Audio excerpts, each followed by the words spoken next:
Yeah. Let me drop exclusive game from my exclusive mind. You be out here chasing fame, I stay steady on my grind. Zero diamonds, zero. Thank you for tapping into the Exclusive Minds podcast. Today we're going to be having an exclusive conversation with exclusive content from Exclusive Minds. I'm your host, Rook, and Joe. let's get right into it. So 21, we officially can drink now. Yeah, we can. 21. The big 21. Not that we recommend doing it, because quite frankly, you make a fool of yourself. Drink coffee.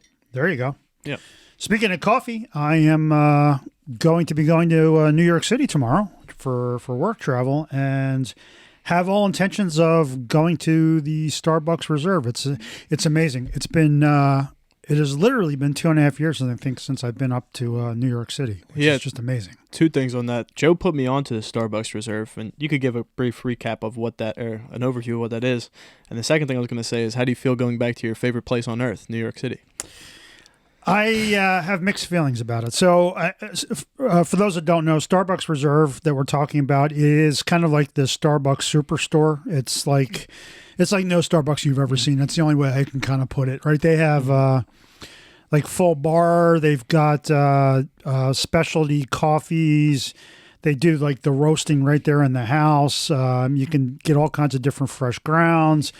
They have a bakery and kind of all the food and stuff in it is just, it's off the charts crazy. Don't they have like waitresses too, and waiters that go around and stuff? So it's like a full on like restaurant, I would say. Yeah. I mean, I think they do like, I don't know if it's tours, but they have like this little thing where but it's a monster facility. And I think they've got them. I know they have one in Seattle, obviously. They've got one in Chicago.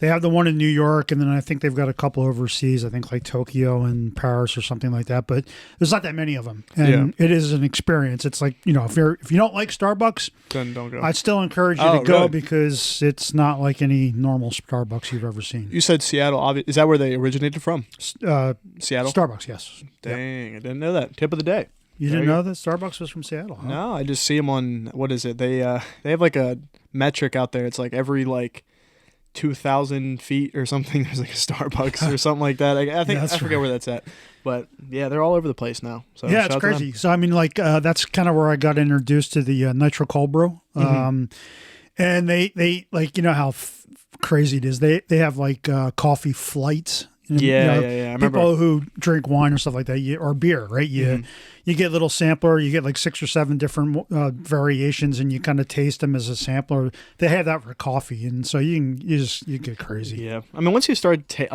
for me, as big as like a coffee guy as I am, once I start tasting all the different coffees, they all start tasting the same to me. So like, you could tell me like, oh, this is brewed from X place with X accolades. I mean, at the end of the day, it's coffee, right? It is true. I've always found the same exact thing when it comes to tastings, and I think that's why if you go out to like wine country, they tell you to cleanse your palate between like sampling, water or lemon water or something like that, because if you just go and you kind of like chug 4 or 5 different coffees one after the other, unless there's some really heavy variation in the like one's a chocolate, one's a vanilla, one's a caramel. See, I could do that. You wouldn't know. With the flavoring, I feel like I'm like the flavoring kind of is, that's where it kind of gets like mixy matchy for me. I'm talking about like, I can understand the difference between like a light roast and like a hard, like a what do they call it, like a bold roast or whatever. I can tell the difference there. It's just like, all right, this is hazelnut and then this is French vanilla. It's very, very, very small. So that's just my 2 cents on it. And it's funny we're talking about coffee, dude. Today, when I came here, I was like, Joe, I need something to eat, dude. Like, I had 2.5 cups of coffee, and I didn't eat anything today, and I was just like freaking out. My hand was shaking crazy, and I don't know. It was just a mess. That was my morning today. Not the best. Yeah. Caffeine. But you're going back to New York, though. How's that going to be for you? So yeah, I've got mixed feelings. I'm taking the train up, so drop me off right at Penn. Got a couple meetings, and I'll be up there all day, coming back home like at 4 o'clock. But yeah, I'm sure it's all overblown. I mean, I only read the negative stuff about New York, right? So all you hear about is all the stupid like muggings and crap that are occurring, and I'm sure it's not as nice as it was pre-COVID. But I don't know. I'm kind of I'm sort of like indifferent about it. Yeah, you're gonna have to make I sure. mean, you once got I get up there, I'll get right back into the swing of things, and it'll be fun. You know, I'm going to lunch, and I'll settle into it, so it should be fine. But Yeah. it's Hey. worth it just to get the coffee, though. I can't tell you. I mean, honest to God, I mean, Yeah. first thing I say was, who cares about the partner meetings? Can we get to the Starbucks Reserve so I can get some coffee? Nah, that place is dope. I like New York for a number of reasons, like yourself. When you touch down in New York, you know, you think you have like a pretty good outfit or whatever you're going. At least me, like I go there thinking, oh, I look good, you know, gonna show up, and then every like just random person on the street looks better than you, because just up there, like fashion's such like a big part of their daily routine. Because I don't know, it's New York City, but no, I would like to go back up eventually, just not right now. Just Yeah, I mean, I'll let you know. I mean, I'm really curious to see what the crowds are like. You know, I mean, obviously in days past, right, you know, it was bumper to bumper people, especially as you get closer to Times Square area and stuff like that. But yeah, I don't know. I've heard that it's a lot less people, so it'll be kind of interesting to see if that's really true. yeah, for sure. Like I know Amtrak, I don't think ever did this before, but I took the train up, and now when you sign up for your ticket, it tells you what percentage of the car or the train is sold from a tickets perspective, I guess, you know, because of COVID now. And like the train I'm taking up is only like 20% full. So I'm like, So there's like no one on it. Basically. yeah, I mean, it's probably going to be a ghost town, which is going to be kind of interesting. So Yeah, I like taking the train up. I feel like it's just like a better experience just doing that. Do you leave out of the close one or? well, so I usually take the Sella out of Wilmington, Okay. right? Wilmington's about an hour from here by drive, right? But I usually take that one because it runs every hour. Mm-hmm. I'm actually going up out of Parksburg, which is like a local station on the Keystone line, which is basically New York to Harrisburg, for those that don't know. It's kind of the commuter train. And I'm on an early morning train, and then like they run like 2 early morning trains, and then there's nothing the rest of the day until the next train coming back is like 4:00. So I'm kind of stuck up there. Like I don't have meetings that are going to take me all the way to 4, but again, I've got time to do some of the other stuff, and it's not like there isn't anything to do up in New York City. Yeah, right? So- right. Absolutely. And then moving on to what I saw, or you weren't really surprised, but did you see Tom Brady's coming back out of retirement? He was like, spent six months with his family. He's like, all right, I had enough of this shit. He's like, I got to come back out. Well, it's really weird because I mean, everybody basically said he was coming back, and I was racking my brain trying to figure out why he would say that he was retiring. Sometimes they do that for contractual reasons, like if you retire and then come back, there's less of a cap hit for the team, or just there's usually some reason why you actually would say you're retiring if you really weren't sure you're retiring. Well, I saw when he announced he retired, he wasn't even planning on it. Like apparently it was like a rumor that someone made up. Yeah, and then he kind of came out. Yeah, and he was like, I thought at first he said that he wasn't, and then but lo and behold, like a couple weeks later, he was like, oh, I am. So I mean, who knows? And then there's conspiracy theories in politics, and there's conspiracy theories in sports. And so one of the ones I read was he supposedly was going to say he retired so that Tampa Bay would release him, and then he could go play for San Francisco, because that's his hometown. Right. And I don't know if any of that's true or not. And Well, is he still with the Buccaneers? he is, yeah. Oh, okay. Well, Yeah. Yeah, you just can't say I retire and then go play for another team when you were under contract with that last team. So yeah, I would imagine. yeah, that. as far as I know, he's playing for Tampa Bay and everything's fine, and he'll make his whatever it is, $30-something million, and Yeah, I mean, he's got to be doing it for what is he like stacking his stats? What is he playing I think for? He already is the king of everything, right? So I don't know. I mean, I guess it's just maybe this guy just really likes playing football, you know. You gotta take a second to really think what's motivating him, right? Because you said he's got all the stats, he got all the accolades, he has all the money, right? I mean, I think his wife makes more than him. I mean, that's not a shot. That's just, I think that's genuinely right. I mean, I think so. Yeah. So what at one point, I don't know. Yeah. But anyway, yeah, whatever. First, so this is another topic I came up with today. I briefly talked with you off the thing. It was we in my marketing class, we talked about what was your first job, your first official job, and then how does that kind of translate to where you're at now. So if you want to start us off on this one, or do you want me to start us off? No, I think I can go. All right, go for So I guess my first job, I mean, if you We're digging back, going in the archives. yeah, Here. remember I'm an old dude. So my first job was actually delivering newspapers. No chance. Really? No, seriously. So I mean, and I want to say I was probably, I'm trying to remember. I want to say it was 10 or 12. Damn. And you basically just, you basically stole a shopping cart from the local grocery store. And back then there were local grocery stores. And you basically showed up at a drop point and picked up a bunch of newspapers that, someone delivered off a truck. And you went around to a prescribed route. And then later that month, you went around and collected the money for it. And that's how you made money. And you got tips and everything. So you delivered it for a month and then they paid No. you? So, I mean, depending on what kind of a newspaper it was, right? Back then, there was two different kinds of newspapers. There was a weekly, which was once a week. And then there was the daily, right? Which obviously every day, including Sunday. And, back in, oh my God, this really does tell me how old I am. He's like, I was also Back in the wrangling newspaper dinosaurs. days. No, I'm just Yeah, kidding. I mean, so back in the newspaper days, right? The Monday through Saturday newspaper was pretty thin. I mean, it wasn't really all that big of a deal. But the Sunday one was a monster, right? It was all the advertising, right? You're right. Because there was no internet or no any of this crap, right? So everything advertising, old school advertising, was done via the Sunday newspaper. And so, yeah, I would deliver pretty much 7 days a week. Damn. But once a month, you'd have to go around and collect, whatever it was, $20 to Do get that. delivery for a month, and it was on me to actually collect it. So did you take home the whole cut after like the month? No, I don't even. It's I honestly I don't remember. Right. So I mean, if it was $20, 17 of it went to the company, and 3 went to me. I don't know what it was, right? And then you also would occasionally get tips, and Christmas people would give you money, and blah blah blah blah blah. Right? Not a bad gig. Yeah, I mean, when you're 12 years old, and 12 years old, I mean, people don't work. Yeah.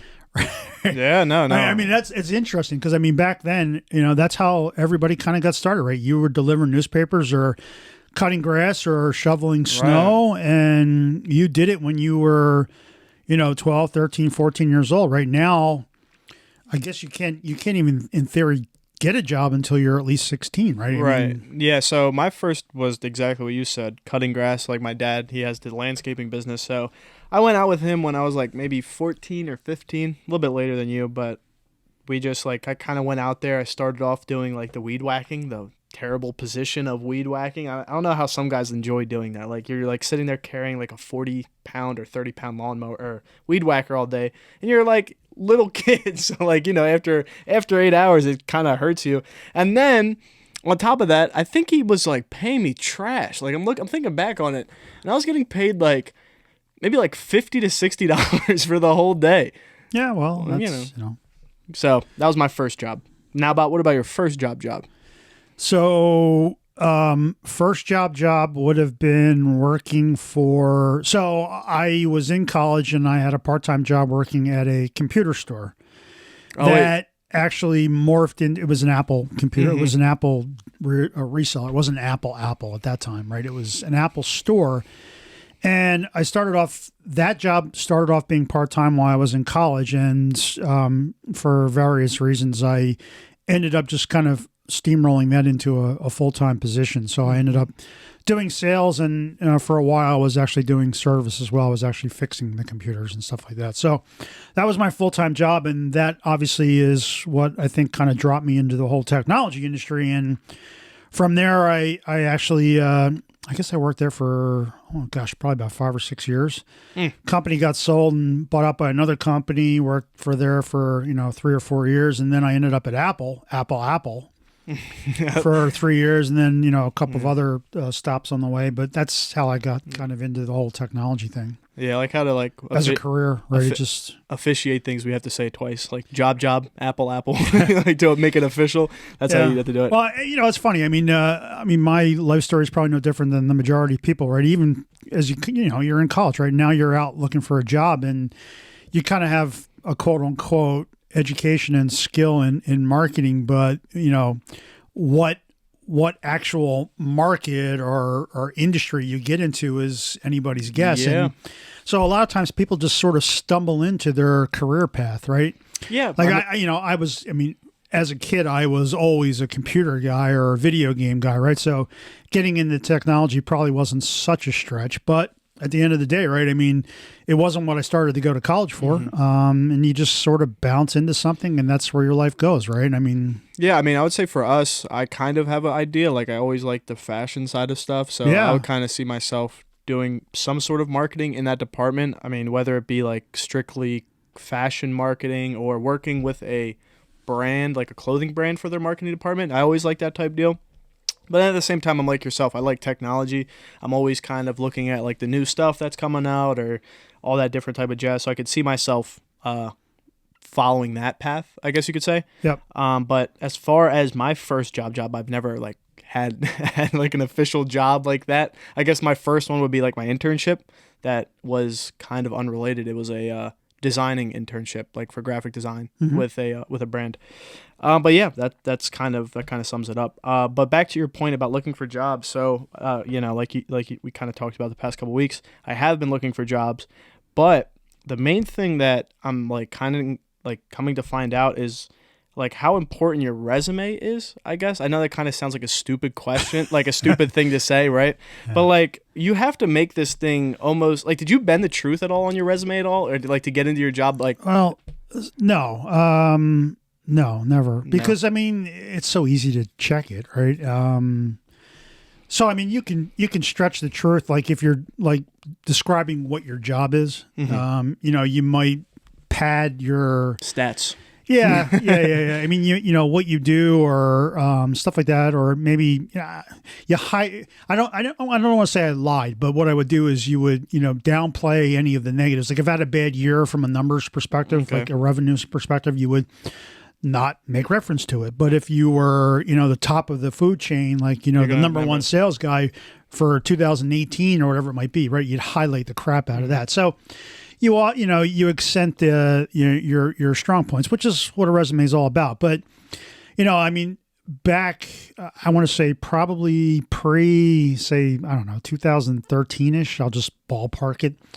Like resumes were pretty much the thing. But now, God, everything is, it's all automated. So, your resume almost becomes as much about implementing the correct keywords. That's what I was going to say. Yeah. And I've this last position I'm in is the last time I think I've been in a situation where I was kind of building a resume based on keywords and making sure that, some of the wording was in there to trigger, I guess, getting it into the hands of a human being, which is just crazy. Right. So that's probably the biggest thing. And I don't think that I even today know enough about that. But I guess as you're building your resume, right? Obviously for you, you're it's focused on extracurricular activities and kind of stuff because you don't have the work related stuff. But yeah, spend some time doing some homework on the internet and figure out what some of the keywords are that are triggering these search, these resume search engines. And yeah, Indeed.com's probably got a million stories, but yeah, kind of snowballing off what you said, like they have to go through an automation before some actual person gets a hold of your resume, which I feel like, I don't know, just because you're not the best at building resumes shouldn't limitate you from getting a job. But I guess on that same note, yeah, and it also depends on what the conditions are in the market. Like today, obviously with the way things are and unemployment at kind of lows, they may be more open to looking at a lot more resumes than they were. Like when the couple of times that I've actually kind of gone through the process, man, it's, you're up against a bunch of other people. So you really, really, really have to kind of figure out what the system is to even get somebody to look at you. And it's tough. Kind of what you said, I don't know. I feel that a lot of the time the expression, it's not about what you know, it's who you know, is so truthful and accurate. Absolutely a lot to that, right? Because one of the biggest challenges, right? Who you know is as you kind of experienced already, right? That's not enough. In the days past, that might have been enough. Like, hey, I got a guy who I think would be great for the position, and you get hired without much of a a to-do. Today, right, that is, I mean, especially with corporate America, right, that is absolutely not the case. You have to go through an exhaustive multi-person interviewing process, right? So the biggest issue that does solve, who is it kind of gets you past that initial sweep of, an automated system where if you don't have the right buzzwords or you don't have the correct education they're looking for, you get bounced out before you even have a chance to have a conversation. So it solves that, but you still have to actually back it up and go through the process, because the process is typically a bunch of gatekeepers, and it's just crazy. Right. I mean, and that kind of goes to the conversation of what's your probability of getting into a smaller business versus a bigger business? And I think when I was going for that one specific job that you're referencing, that was a much bigger corporation, right? If I were to have let's say somebody, I don't know, in the corner of a smaller business and they were like, hey, pulling for this guy, I feel like I would have like a much easier time getting through than like going through 5 different other people, rather than that initial sweep.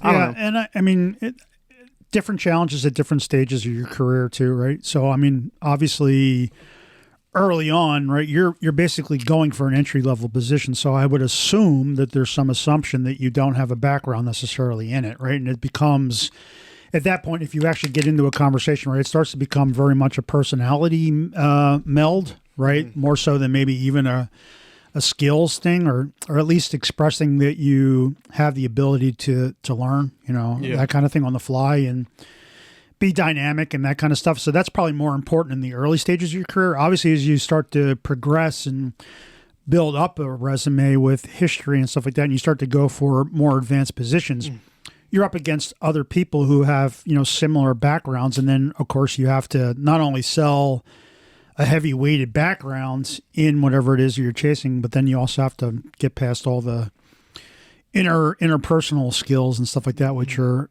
as equally important, if you ask me. No, for sure. And for someone that's been both in like obviously like our smaller business and having smaller businesses versus the bigger business, what would you say the different learning skills of both of those like would be? Like, for example, with our business, it would be, I don't know, extreme problem solving or negotiating or time management or those type of things. Where do you see those same characteristics in working your day job, like your bigger business job?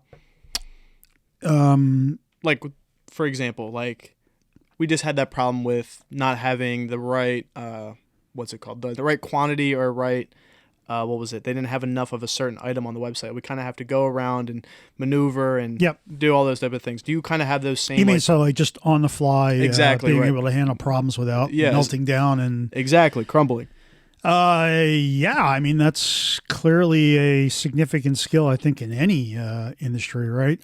It's a difficult one to prove until you're actually in action, right? So there's only 2 ways that typically can get vetted, right? Is they'll ask you all these really crazy abstract, questions and see how you answer. Okay. To try and, I think, flush out your ability to handle that kind of stuff on the fly. And it's probably the most annoying thing from an interviewing process, at least for me.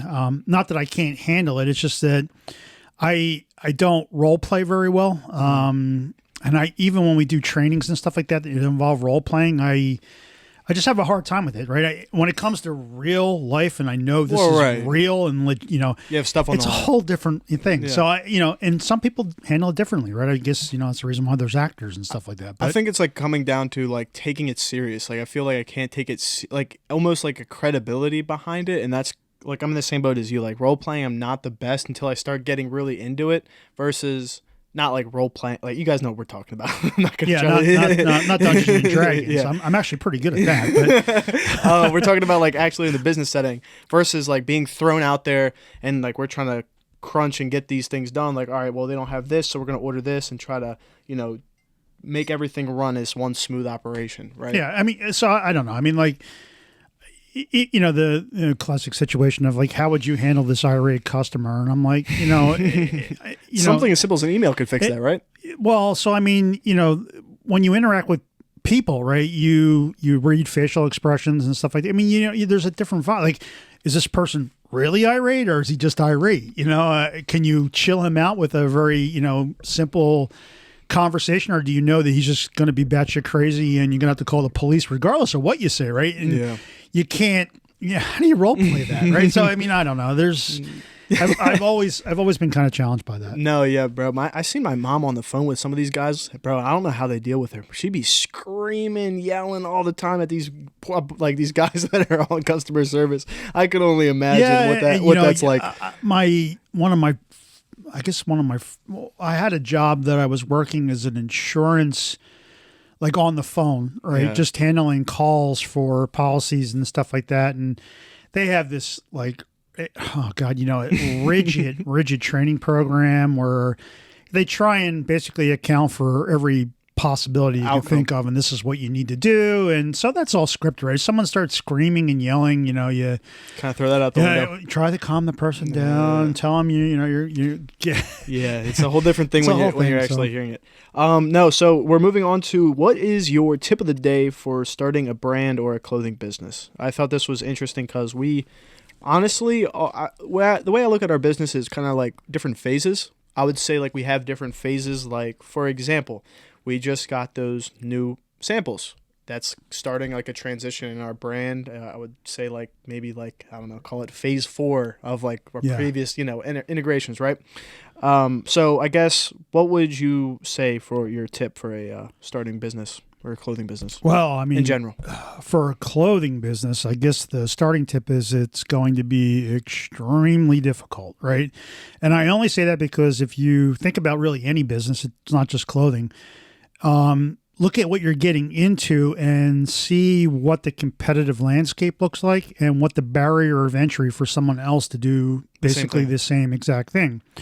And as much as I hate to admit it, right, clothing is very easy to get into. So you need to differentiate, and that differentiation is also incredibly difficult. But for at least my perspective, and I think this is kind of where we're at now, is it's not so much. It is about the clothes because we just spent a lot of time doing that, so I don't want to downplay it. But I mean, it's really about the brand, and of course, the quality of the clothing is a direct reflection of the brand. But you need to really, really think hard and long about your brand identity and how you're going to message that and how you're going to get it out, and also try and remain as consistent as you possibly can with it. Right? You don't want to, I don't know, chase the outdoor thing, and then your next drop is urban wear, and then your next drop is high-end fashion, and then your next drop is evening wear, right? You're all over the place, and like, what the hell is your identity? So, I mean,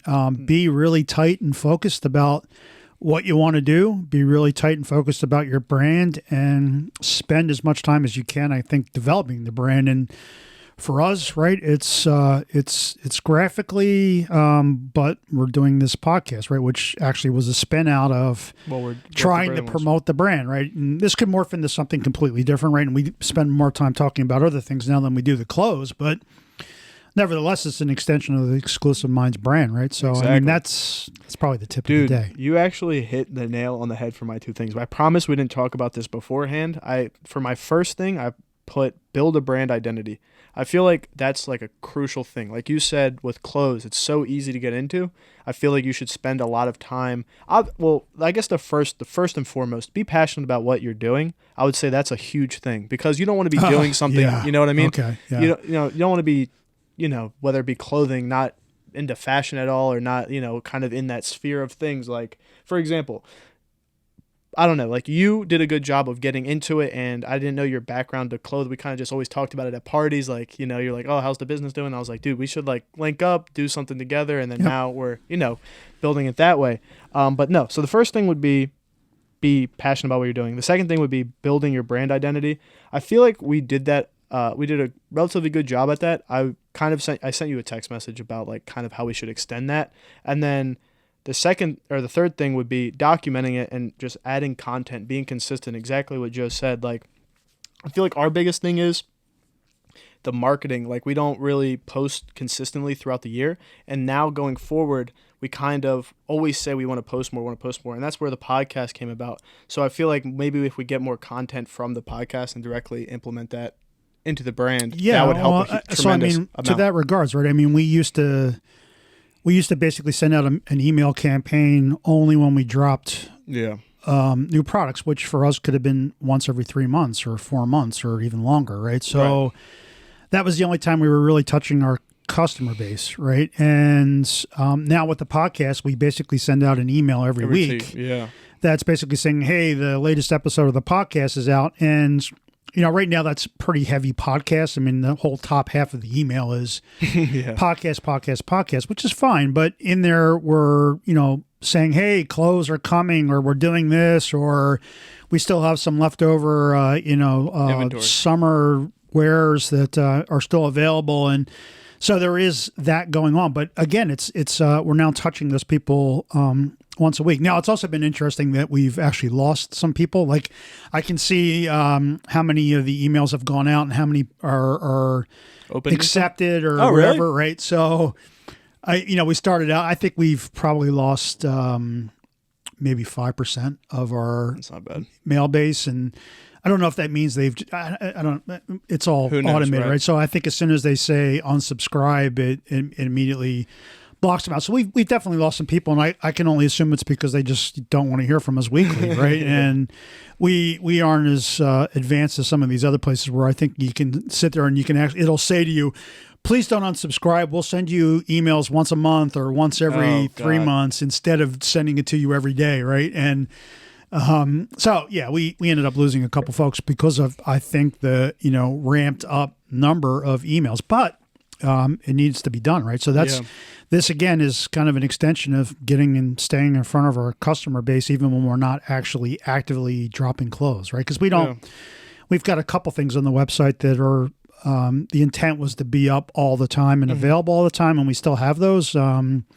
But generally speaking, it's kind of a seasonal drop, and we run it out, and then it's no longer available, and it's gone, right? So and if I could touch back on like the phases thing, that's kind of like what you're describing. Like, I would say that the core of the business is in like right now between like the last drop, which was in November, right? I think so.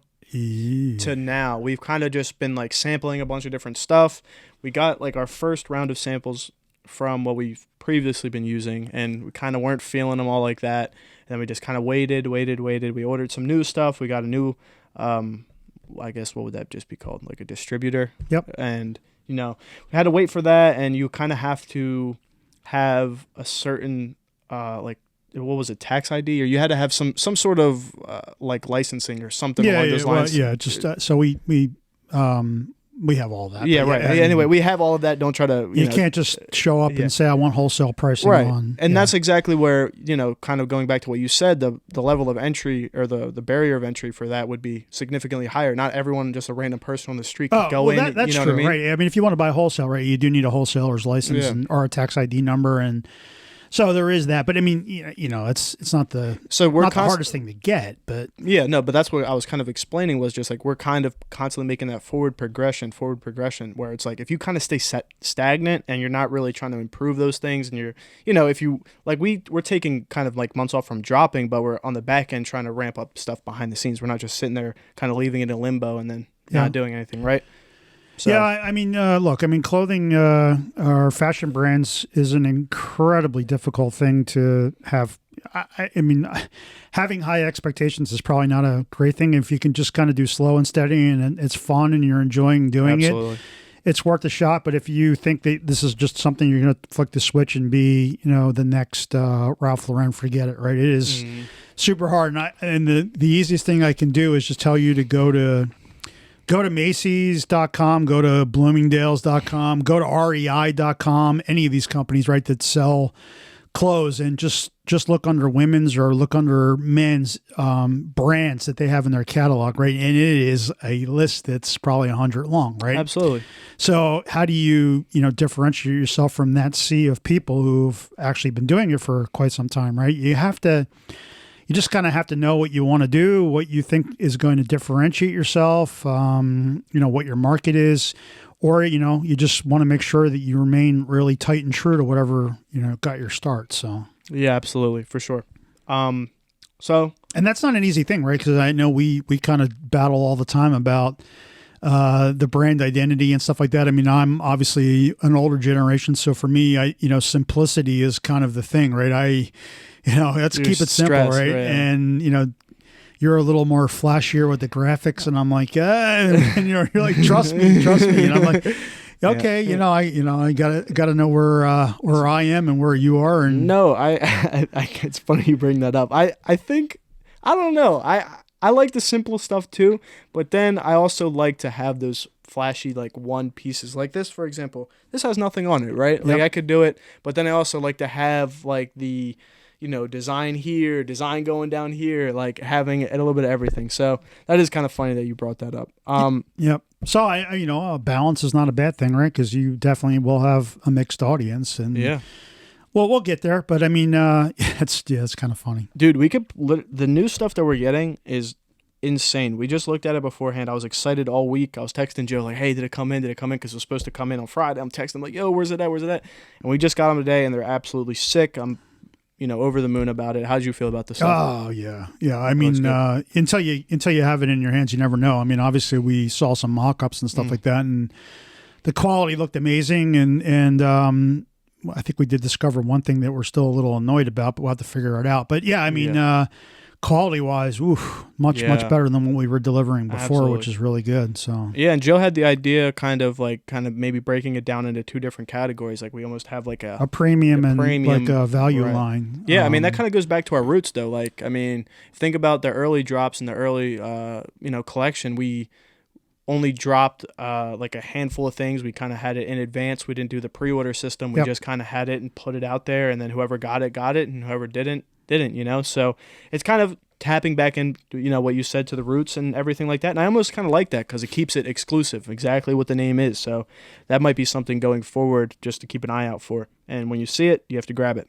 Yeah, I mean, I don't think at this point we can change sort of the model of that because we can't afford to have piles and piles of over our undersold inventory, right? So I mean, I still like the whole, pre-order or just kind of keeping it tight and just saying, we're only going to have so many, and if you wait, you might be out. And yeah, well, we'll see. It's always a come up. But I wanted to shift gears. Oh, sorry about that. What's up with your luck lately, man? You talking about an Xbox, Yeezys? You've just been hitting on everything. What's going on? I don't know if I'm hitting on it. Well, so yeah. Well, you had a problem with the Xbox. Talk about that. So I don't know. I cruise the internet every day for news, right? And I guess my technology or video gaming news site, I don't even remember what it is. IGN? Yes, that's it. Holy mackerel. So I was cruising through there, and they're like, Walmart's got the Xbox Series X on sale and available. And originally it said you had to be a Walmart Plus member, which is like the Amazon. It's like an Amazon Prime account. Like it's a premium. Gotcha. You have to. I didn't even know they did that. I didn't either. Okay. And I was like, well, screw that. I'm not going to sign up for Walmart. I mean, that's just ridiculous, right? And like a day later, it said, they just decided to release them to everybody. So I go on, and sure enough, I'm like, wow, look. I put the order in, and it processes it through, charged my credit card. Wait, it did? Oh, yeah. Oh. So I'm like, okay, cool. And it says, your Xbox Series X will be delivered on Sunday. And I'm like, oh, wow. And this was Friday, and I'm like, oh, that's pretty sweet, right? You texted me. I didn't even know. And it's funny. I did. I texted you and I said, this is not going to happen. They're going to send me a notice saying something was wrong with the order and we're going to cancel it. And sure enough, it hasn't been canceled yet. Wait, so they didn't return your money? Not that I know of. I have to. I don't even know. I have to go back and check. Yeah. But they basically sent me an email saying your order has been delayed. We apologize. We're trying to fill it as quickly as possible. And then, of course, I went on to the article that I originally read, and there's a bunch of people in the comments going, "Yeah, I placed my order, but they canceled it and all this other stuff." So I'm thinking, well, maybe they didn't cancel mine, so maybe I still have a shot at it. And but it was just like, this is Walmart, for God's sake. This isn't like, you and I, right? Yeah. It's Walmart. Like, come on, man. How long has the Xbox and the PlayStation both been out? Because they have still a high demand. It is insane. I think it's been out for 2 years. I think it's been 2 years. The timing on that was probably perfect with COVID, right? You know, and It had to have been, because I don't even like. I know a few people that have the PlayStation 5, but when I go out to the stores or anything, you don't still see, can't get one. you don't see Yeah, it you on just shelves. you cannot walk in anywhere and get one, right? So I want to say it's been 2 years for both of them. They both launched basically the same time. I think it was Christmas of 2020, maybe. That's. I mean, I told you just got to get a PC, man. But I mean, hey, for the Xbox stuff.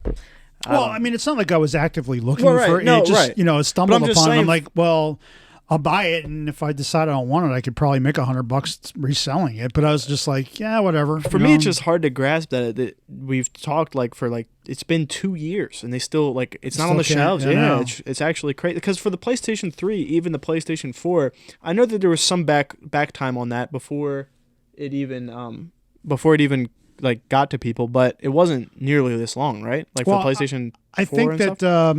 I think the other thing is that they haven't been really motivated to mass produce them because I think they lose money every time they sell one because of the components that are in it. Oh, okay. I mean, enough. I don't know all the dynamics behind it, but as far as I know, I think on the Xbox, especially the Xbox Series X, since it's got like a big ass GPU in it, they literally lose money on every one they sell, and they make it up obviously on licensing games. Because every time you buy a game from whoever it is, even if it's not Microsoft, on an Xbox they get money, right? So that's how they justify, you know, basically dumping the Xboxes.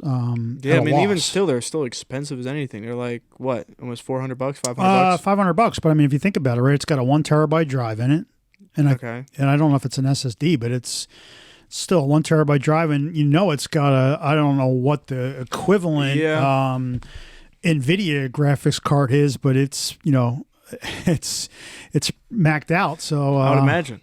I mean, yeah. I it's mean, doing 4K video at 120 frames a second or whatever. So I mean, it's they got that Apple model going on. Yeah. Hard to grab. What about the Yeezys? You got those? You secured another pair? So I put in for Funny enough, after we talked about it, the beige V2s. the white ones, right? Well, yeah, I guess beige. Off-white, right? And I just got a notice that I hit on those, which is pretty awesome because Dude. all of my Yeezys are kind of like darker ones. Look what I got while we were sitting here at the bottom. Not selected. Bummer. Strikeout. Dude, I haven't hit on these. So I don't know if it's. I mean, I know you mentioned sizes. I always go for an odd size. Like, so I always put in for 9.5s. I think I'm. Normally I'm a 9, and Yeezys they always say are you want to go a half size larger anyway. Yeah, that's why I went for the 11.5. Sort of land on like 9 or 9.5s, or you know.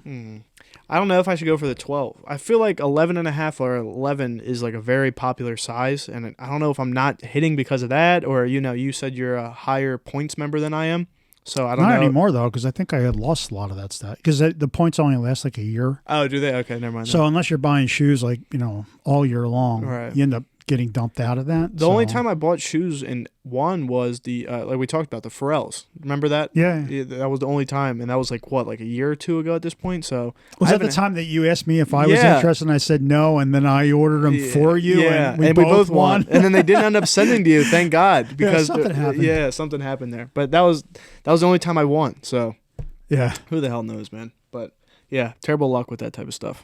Yeah, I don't know. I mean, it kind of comes and goes, but yeah, so I got lucky. I mean, it was funny. I wanted to get those boots, and that was so. That's the other thing that drives me nuts about Adidas is they have different types of lotteries, right? So this one, I guess you say I want in, and I guess they randomly say we have 10,000 shoes, and if you're 10,001, you're out, and if you're 10,000, you're in. But the boots were at 9:00, the doors open kind of thing. Oh, so you had to apply it to your cart and everything. So like that? and it was the day that our guy was coming to fix the refrigerator, and the dude shows up like 5 of 9, and I'm like, and I kind of got sidetracked, and I literally log on at 10 after 9, and they're like sold out. I'm like, oh, son of a, but that was kind of a weird drop because you're not participating in it. You basically just get a notification that you can go online and order. And they do that with some of them. It's kind of bizarre. Yeah, no, I saw that they do that. They do that on what is the website? Yeezy Supply. they have certain sizes, and you have to add it to your cart, check out the cart, like how you used to always do Yeah, it, right? But I know what it's- you're saying. Like your way, like they automatically tell you like you won. Yeah, you're either in sending or it. out, and you Yeah. don't do anything. Like you don't have Exactly. to show up. You get the email that says you won, right? So Yeah. I don't have to stand at my phone at 8:59 and 59 seconds and start slamming a button trying to dude. catch it. And I'm sure they did that to kind of get all the botters out of Yeah. the process, because that's Well, how it was early on, right? that's It was still the you had to problem. run a bot, right? And That's still the problem. I feel like with a lot of these brands, it's for like I guess like this the hype wear or whatever. The problem is the bots. There's bots everywhere. You buy a bot for like $70 and you could run it like 50 times, and if one of those 50 select, you got it. But I don't know if that's exactly how they work. But I know that you could run a bot and it just automatically checks out. It has everything exactly how you want it to be. So yep. I don't know. I'm trying to think. What else did I do this week? Did you do anything interesting? I was in Minneapolis for 3 days, 4 days. Really? At the beginning of the week, right? I flew up. I flew out there Tuesday and came back Thursday night. So I was in Minneapolis, just kind of doing work and stuff like that, and then I actually went over to Chippewa Falls, Wisconsin, to for those that are in the computer industry, right? That's the headquarter for Cray, or actually it's HP. It's HPE Enterprise, but. That's where Cray was founded. Cray's the supercomputer You were telling me. world. So, yeah, it was kind of an interesting. I mean, it's in the middle of absolutely nowhere. It's kind of interesting, right? Cray supercomputer, right? They must be hiring some pretty smart dudes out of all these colleges and stuff like that, but it is in the middle of nowhere. You're like, wait a second, how is this possible? How does this place build supercomputers? They're probably doing that to save money or something. Oh my God, it's nuts. I mean, your cost of living up there is definitely lower. I mean, it's Same reason that Tesla got out of California, probably, right? They were paying like an absurd amount for taxes. Yeah. I mean, I'm guessing or that's the case. taxes. Yeah, but I mean, they went from California to Austin, right? So it's one big city to the next. This is, Yeah, this right in is the the smack middle dab of nowhere. Yeah, I right? couldn't even tell you. I didn't even really hear of the brand until you brought it up to me. So they just like build it for like, was it for like companies, or is it like, can you buy like a one-off? Like, So, did you have one here? I guess the way it is so. Without getting too much into the details and boring people to death, right? There's this whole segment of the computer industry called high performance computing, HPC. Okay. And there's various levels, right? So consumers don't buy any of this, right? But Okay. companies will buy HPCs for databases and all this other stuff. And the number, So it's like number crunching computers. well, yeah. So, I mean, it's funny. The guy's describing, I guess this is probably on the low end, and he's talking about, when we think terabytes of storage, right? Yeah. Storage, we're going, I got 4 terabytes on this computer, It's a and lot. you think you're a rock star. Yeah. These guys are talking about terabytes of active memory. Terabytes of active memory. What does that even mean? So a hard drive, right? Yeah. So you have a 4 terabyte hard drive, right? And it's a box that's on your desk, right? And that's storing stuff. Memory. Think about how much memory is in your personal computer, right?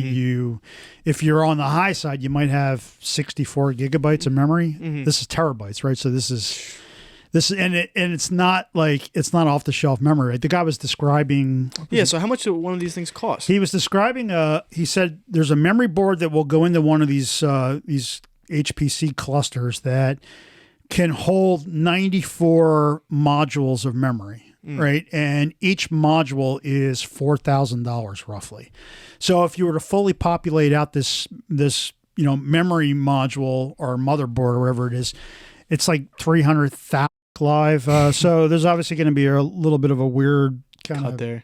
cut here, and it's because We the got battery died on our podcast rig because dumbass here didn't plug in the external battery. So oh god, So we were saying $300,000. I said that's like a Lamborghini. yeah, and that's just a memory board, right? So I mean, there's different variations. So that's like a low end one. So that's if you're running like if you're in the industry, right? SAP or HANA or all these crazy databases where you need to basically churn some serious information quickly, right? So, but they scale all the way up to a full-blown supercomputer, and a supercomputer's millions and millions and millions of dollars. And this is where you'll see this at like Los Alamos or Department of Energy for doing nuclear bomb tests and stuff like that. So And those are like the supercomputers Yeah, not that the are average tens, if person. not hundreds of millions of dollars. And there's everything in between. So these are the people that build these things. And Damn. like I said, this is not downtown Silicon Valley. This is in the middle of friggin' Wisconsin nowhere. So I have a question, right? So these people, are they like another and like an NVIDIA, or do they use like the NVIDIA stuff for their stuff? They use NVIDIA for their stuff. Okay, so like they're using like, let's say like 3090s to power some of their stuff, right? Yeah, Okay. yeah. Like that type of stuff. Okay, Yeah. I didn't know if they were like making their own type stuff, but it was just like on a bigger scale. They or, like, how that basically, is. I think they take they take standard GPUs and CPUs, and they build them in. It's their secret sauce that Okay. kind of interconnects this vast amount of horsepower that goes well beyond anything you could even think of for Gotcha. your home, right? So they're using off-the-shelf components, but their secret sauce is how they kind of wrap How it they and build operate. it and stuff like that, and all the interlacing and all stuff that's just well beyond my pay grade. But yeah, I mean they'll use NVIDIA or AMD GPUs. That's pretty crazy to think that there's computers out there that cost that much money. Yeah, but I mean the supercomputers use thousands of GPUs, Yeah. right? So you'll see in them, and they'll oftentimes they talk the specs are megaflops per second or petaflops per Megaflops. second of Yeah. processing power, but they'll also tell you that this is powered by 21,000 of Intel's highest level cores. So this is the reason that we can't buy NVIDIA graphics cards is because of these it's- assholes. right? Oh, okay, so it's starting to make sense. Yeah. Now. Okay, I got you. No, that's But funny. it's important to do weather simulations that are accurate, so Sure. these Hey. weathermen can still screw it up, right? So, Well, yeah, I mean, what do they say? Weatherman's is the only job that you could be where you could be wrong and still have a job, right? Like, yeah. So I mean, if you ever watch the weather, right, and nowadays they'll put up the eye chart with the lines that say this is the European model, this is the U.S. model, this is they'll give you like 7 different potential paths for this hurricane. Okay. Right, and each one's got a name, and each of those lines is probably a supercomputer that has generated, based on whatever the user's inputted, but they're all that's a supercomputer model is basically what's going on. Yeah, that's nuts, man. I mean, I'm happy with my computer. I thought mine was a lot. I think I spent like $2,000 on it. I was like, yeah, this is it right here. Yeah. And you hear stuff like that, and you're like, all right, well, maybe not as much. It's funny though, because I mean, you're having the conversation, and of course, I'm thinking home computers, and he's rattling off these numbers, and my head's just spinning, and I'm Yeah. like, what? Because it's insane. Like, Yeah. Well, they had the Apple ones that go up pretty expensive, but not that expensive. No, not even close. I mean, was this is like- just a whole nother. What makes those ones expensive? Do you know the answer to that? Like why the Apple super- ones? The Apple ones, they're like get up to like I saw one for like $20,000 or something like that. Oh, Is there a reason why? yeah. I mean, the really expensive Pro Macs are it's memory, it's hard drive, it's So just all juiced up. yeah, it's just you're getting top of the line components, right? I mean, the difference between like a 1 terabyte SSD and a 8 terabyte SSD is huge, right? Yeah. Anytime there's always some sort of technology leap when you kind of get into it. So when you're looking at those like $20,000 Mac Pros, they typically have like 8 terabyte SSDs, which Gotcha. are few and far between, right? That alone is probably $4,000 or $5,000, and so it just depends on the components that are going into it. Yeah. No, I think my computer is only like maybe 1 or 2 terabyte. So when you're saying like 8, that's I mean, it might not seem like a big difference, but trust me, it's a huge difference. Yeah, Huge I difference. mean, yeah, it's But- there's all different ways of gauging the power of your computer, right? And so, but yeah, HPCs or supercomputers are a whole different. It's just a crazy world. Yeah. We gotta eventually get back into the NFT talk. There's new stuff with the ape coin. I was so over that, man. I haven't missed it, to be honest with you. Well, it is interesting because I have been occasionally peeking in on Bitcoin, and it's amazing to me, like with this whole Russian and Ukraine thing, right? It's almost like the media and the press wants. At the crash? No. I think they wanted to kind of go to Pluto and are trying to keep it on life support because I mean, it's interesting. Like it's held stable. Yeah. Even though the media has been promoting the crap out of this is the currency now that like the U.S. dollar is overinflated and Russia rubles are going to crap and all this stuff. So it's all crypto. It's the safest place and that's the way the world's going to work. And if you want to get money into Ukraine or out of Ukraine, this is how you do it, because the destabilization of the currency and all this stuff. But I mean, it's been very pro crypto, very pro Bitcoin ever since this whole thing started. But the actual price of Bitcoin is pretty much stabilized right around 40K, and it hasn't gone super like down, over 42, and it hasn't gone really below 38. And it's kind of interesting. And I'm like, man, if the press wasn't there sort of pumping it, makes you wonder what would have really happened. I honestly haven't been all paying the other attention ones to are that. dog shit. Like the Decentraland, the last time I checked, the alternate coins. Yeah, anything that's kind of not mainstream. I mean, all of those are just absolutely freaking dog shit tanking. I mean, I definitely agree with what you're saying. I honestly haven't been in this space as much myself either. Like, I haven't talked about it with you at all. Usually, like, when it was kind of popping a few months ago, we were talking about it like every other day. Yeah, kind of texting about it. When you don't double your money in 2 days, you lose interest. That's your age. You're absolutely right, but you're absolutely right. But like the stuff with Bitcoin versus the NFT stuff is the NFT stuff, as Gary Vee said on that one podcast. Yeah, I know. The 2% is going to make it. And I kind of don't like those odds when you're looking in. Like, you can get a quick buck here, a quick buck there, if you're constantly like dedicating all your time to it, right? But for someone like me who's not going to check in on a project every waking hour of the day, I could care less, right? Like, I'm more in it for the longevity, where like the guys that are making serious money are the quick flips, the, turning out this profit to go invest it into this project, and so on and so forth. That's why the NFT world is kind of in a weird spot right now, in my personal opinion. But there's going to be some people better. I will tell you, I haven't really been looking at NFTs. I mean, is it still all graphical avatars? Is that still a hot property now, or more utility? But the Bored Ape Yacht Club, the big one, they just bought out Yugi Labs, that had the first ever, or one of the more popular NFTs called CryptoPunks. Yugi Lab, or Bored Ape, I think, I don't even know if I'm saying it right. They bought out the company that started CryptoPunks. I'm sorry, I don't know the name of the lab that started it, but they just released their roadmap, and then in their roadmap they said they were going to come out with a crypto coin called ApeCoin, which they did. It was at $13 the other day. I'm not too sure what it's at now, but I know if you held like 5 apes, they gave you like absurd amount of money, like $600,000 or something, just for holding the apes for so long. And I saw a guy actually.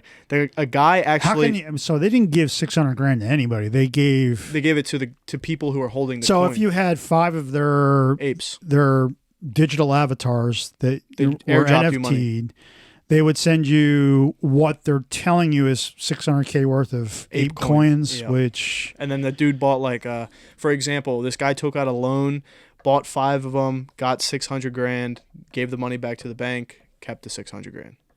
So he actually that's a crock of shit. There's no way that happened. All right, well, we have to look it up, but that's what I read online. Because, I mean, seriously, who the hell is buying ape?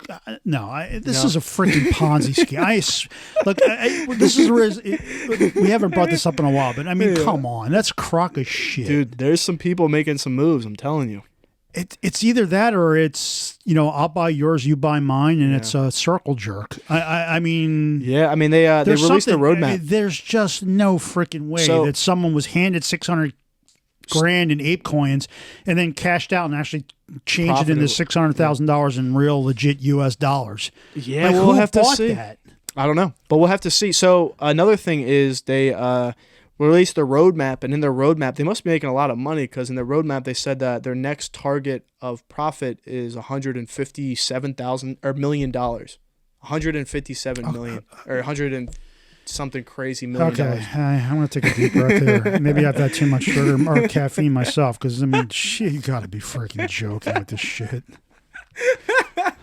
Come on. So I think like if you said I don't know, so we gotta do some more research on that. But let's do that. I'll look. I mean, honestly, God, I mean, I'm mind boggled. Yeah, but no, I mean that happened. I guess I should have brought that up earlier. That would have been a good topic. That way it would have been the crypto show again, and we tried to downplay the crypto stuff. We did try to downplay. It is. I mean, it is a very interesting topic, and I'm actually writing a paper about I scratch my head. I just don't get it. So that's crazy. My senior project's writing about crypto.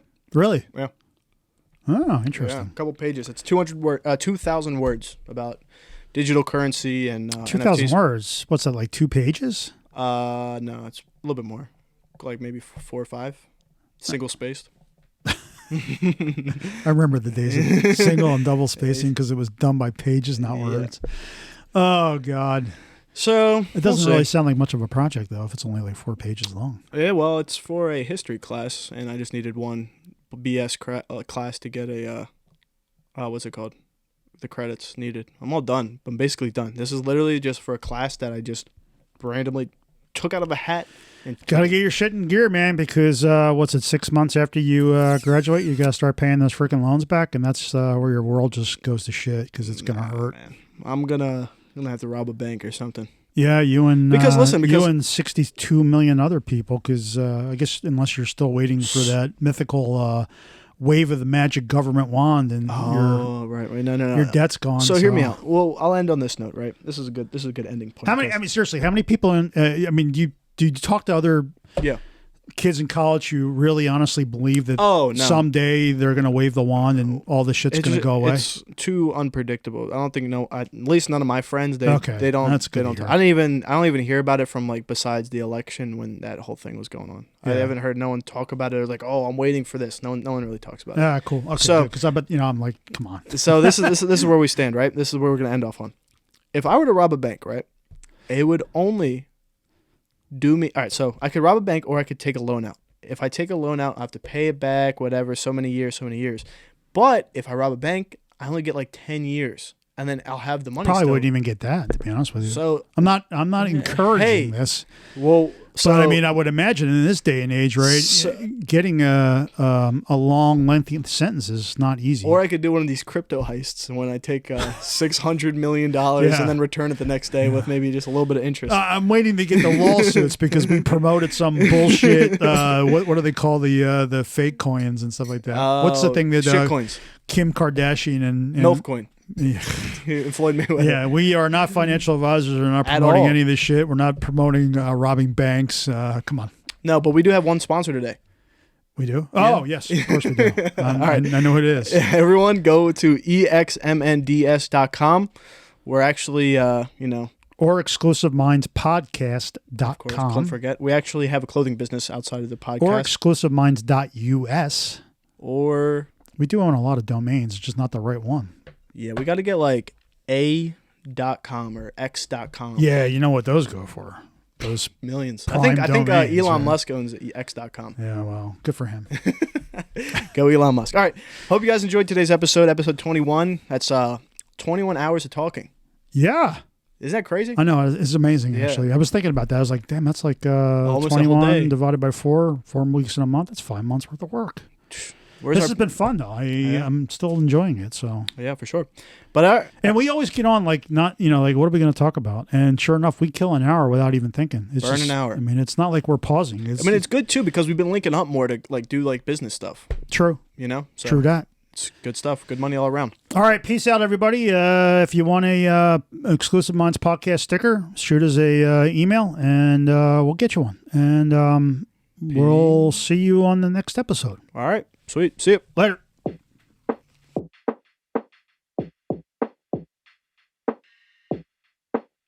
Yeah. Let me drop exclusive game from my exclusive mind. You be out here chasing fame, I stay steady on my grind. 0 diamonds, 0 chains, from my brain is where I shine. Hit you with them good lyrics, I ain't writing and I'm dying. And right now I'm alive, so check it. I reckon I shouldn't cuss on this record. I don't cuss on them often because I'm applying pressure. Grab that fire grind. 0 diamonds, 0 chains, from my brain is where I shine. Hit you with them good lyrics, I ain't writing and I'm dying. And right now I'm alive, so check it. I reckon I shouldn't cuss on this record. I don't cuss on them often because I'm applying pressure. Grab that fire from my dresser. EXM who does it better, no, I won't let up. Gas pedal fully pressed, I do the dash to the checks. If it ain't assets, I'm never stressed. I keep it calm and collect. Most of y'all stuck in some debt, and you got bad credit. I learned my lesson, I was young and foolish, now I'm better. I kept my head up through the stormiest weather. Wipe my eyes and focused on where I'm headed. We call that constant progression. If we in Vegas and the option is betting on me, you know we cashing out to the teller. Now let me switch my endeavor, change up my whole approach. Let's have a toast to those who do the most. Achieving goals on the road to their dreams, on the path to the cream. Counting stacks with their team, living lavishly. But still actively aware that they can be a casualty, so they don't lack humility and they don't dabble with the greed. Yes, they focused on the plan ahead. They know impact will lead to bread, and the bread equals success and less threats. Got some things to accomplish. When someone hits my line, it's not about some nonsense. We making moves, always grinding, we popping. You know we not gonna stop, and never no option but time, and the perfect time is right now. Not caught up in tomorrow. I'm all about making a conscious decision while I'm living. Make a choice, then I'm committed to that vision. I pivot if necessary. It's scary when you get caught in a position that isn't hitting you down bad because your persistence in the wrong direction. Just learn your lesson, you gotta check it. Audit you and keep on getting better. That's the motive, that's the method, and I'm headed further than I ever thought I could make it. I wouldn't stop unless my pulse flat lines like the doctor lost his patience.